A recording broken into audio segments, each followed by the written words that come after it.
So what's a time-based corrector? What's a frame synchronizer? What's the difference? And why do you care? Okay, let's begin by going back in time a little bit. Up until the late 1970s, this was, by and large, the only kind of videotape recorder there was, a 2-inch quad machine. It recorded video by an ingenious method.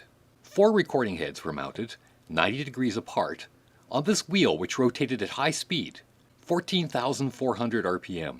A 2-inch wide piece of videotape was pulled past these heads at 15 inches per second, and a series of video tracks were laid down on the tape. You needed 32 tracks for one full frame of video. You can see the segments here on this video playback from a quad machine. Now, when you played back this tape, there would be some small mechanical errors. This meant that the image off the videotape wasn't stable. It weaved back and forth a little bit. By using 2 devices, an Amtech, and when color video recording was invented, a ColorTech, a stable image could finally come out of the machine, and you could then use it to play back images during live teleproduction. The Amtech and ColorTech were, in essence, the first time-based correctors. They corrected the small mechanical timing errors in videotape playback. Next, we had helical scan VTRs. One field of video was recorded during one rotation of the head. The segments were gone, but we still had time-based error when playing back a tape. Helical scan recording was the basis for all later videotape recorders, including home VHS. But at this point you may be saying, I played back VHS tapes on my TV set all the time and I didn't need a time-based corrector to do it. That's because your TV set was able to compensate for these small mechanical fluctuations. Basically, it wasn't too picky about these errors. But this is how much time-based error is actually in a home VHS machine. Pretty nasty. So to play back helical scan VTRs in a broadcast environment, we still needed a time-based corrector. Here's an early one.